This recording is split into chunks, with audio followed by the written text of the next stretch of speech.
Welcome back, everybody. As you can probably tell from that introduction, it's literacy time.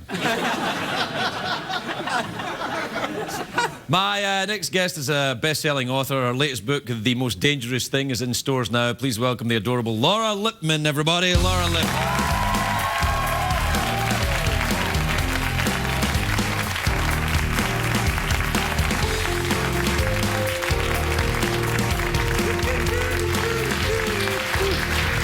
Laura. Hello.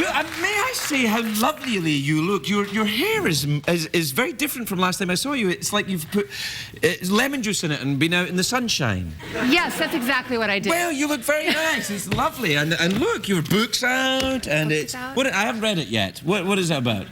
The Most Dangerous Thing. Larry King. I will tell you. This sounds it sounds like a trick, but you actually find out in the very last line what the most dangerous thing is. Oh, man, really? Yeah. And here's me going to the very... No, I can't. Well, so would it ruin the whole book if you looked at the last line? No, you just would be like, what? Huh?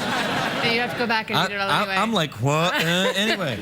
Is it crime? It is crime. Right. It is very much a crime novel. Do you like first lines of books?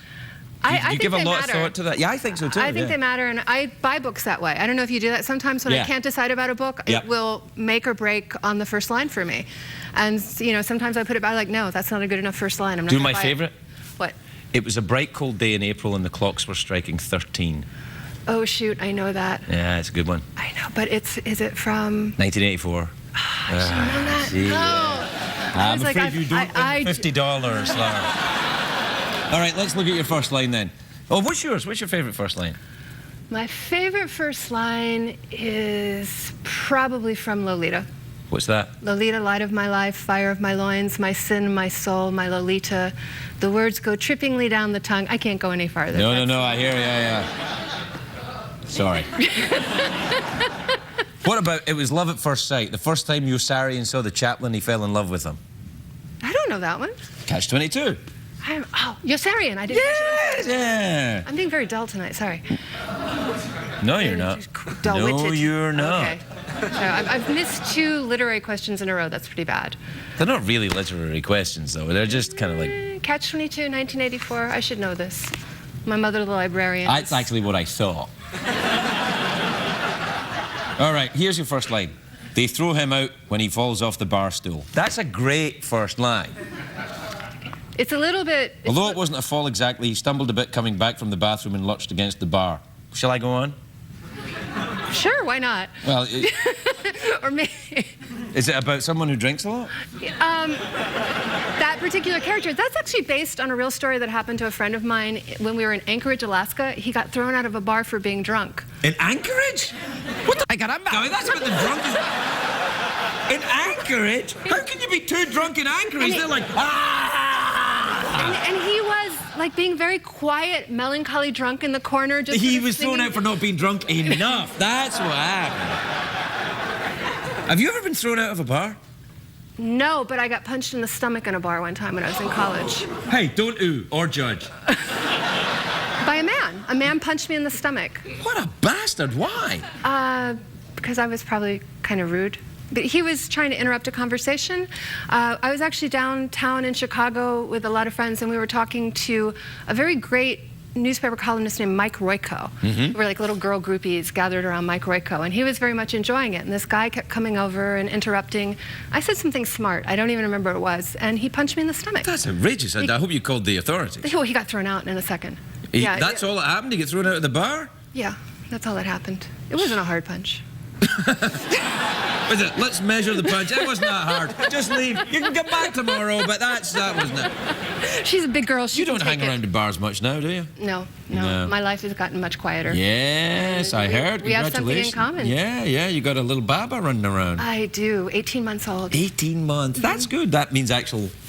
Yeah, that means we should probably get around to doing that childproofing thing. You know, like... You haven't? My wife had the house childproofed when she was 6 months pregnant. Maybe that was... No, never mind. We've got got some done. We're a little slow. We're a little, we just watch her really carefully. Yeah, well, that's the thing you got to do. I mean, we had this company come to the house to childproof it, and they came around and went, "Oh, that's very dangerous. We'll have to put a $500 thing in there." And I'm like, "No, come on, man. That's not that dangerous." No, a child could get in there and read a newspaper. Yeah. And it's a real racket. They know they've got you over a barrel because you can't say, "Oh, forget it, I'm not paying that." Because they go, "Oh, fine, if you don't care if your child gets hurt or injured." I don't read any childcare books. I don't read any of the books. I don't do any of that because all they did was make me anxious and panicky all the time. And children can do that on their own. You don't need books for that. And I wasn't... You could write one. Would you ever write anything other than crime fiction? Maybe other than crime fiction, but I don't think I'd ever write nonfiction. It's so much more work. You have to check everything. You have to tell the truth, all that built. Yeah. No, I'm not See doing what I did there? I edited myself. Do you see that? I went, all that built like that. That's it. Yeah, you don't do Very that. proper. Is this set in New York? I think I recognize that bridge. No, it's set in Baltimore. I think I recognize that bridge. Is this set in Baltimore? Exactly, yes. Everything's over. Are you still living in Baltimore? Still Baltimore, New Orleans part-time. You're right. Back and forth, back and forth. Do you have your own plane? Yes, Southwest. They advertise on CBS? Well, you better beep it out then. Oh, okay. You can drop it out or do whatever the hell you're going to do. Are you a good flyer? Are you good at flying backwards before these? Yeah, my kid is great. My kid has been probably on more than 40 flights since she was born. Is she no tantrums or anything? Well, she's been great on 38 out of 40 flights, is what I would say. Yeah, that's that one that gets you. I know. We got one coming back from Scotland. Oh, man. 3 full hours. 3 full hours? 3 full hours of... And were the other people on the plane giving People were like, divert to Iceland. Get us the hell out of here. I mean, the stink eye is what kills me because they can see that you're trying. You're trying. If you try. I mean, the thing is, people check to make sure you're trying. I mean, they're like, "Are you trying?" And they look over at you like, well, yeah, "No, I'm happy with this, you jackass." Yeah. No, it's bad though. You see what? You know what I hate though? When someone else's kid starts up in the plane, I'm like, oh, why? Why? And then when mine starts up, I'm like, that's adorable. It's hard though. Full 3 hour. Was it 3 hour flight from New Orleans? Yeah, exactly. Yeah. But no, I mean the tantrum only lasted about 15 minutes. Now what the hell? That's nothing. It felt like an eternity at the time. Yeah, no, that's all right. There'll be worse than that. I know. It'll be worse to come. Yeah. We're out of time. What do you want? Mouth organ, awkward pause, big cash prize. Awkward pause. Awkward pause, really? You surprised me.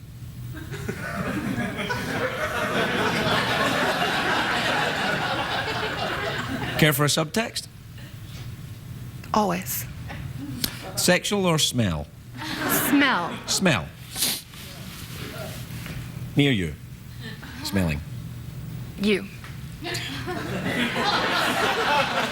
Okay, then.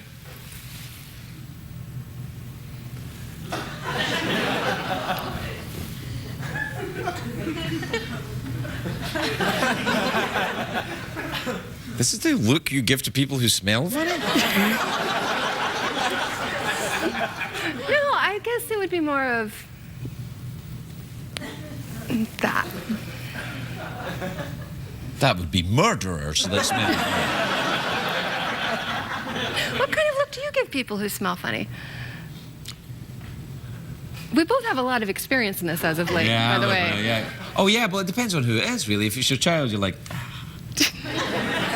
it's adorable. That's funny, that, isn't it? How they leave those awful things in those diapers and you go, haha, look at that, isn't it adorable?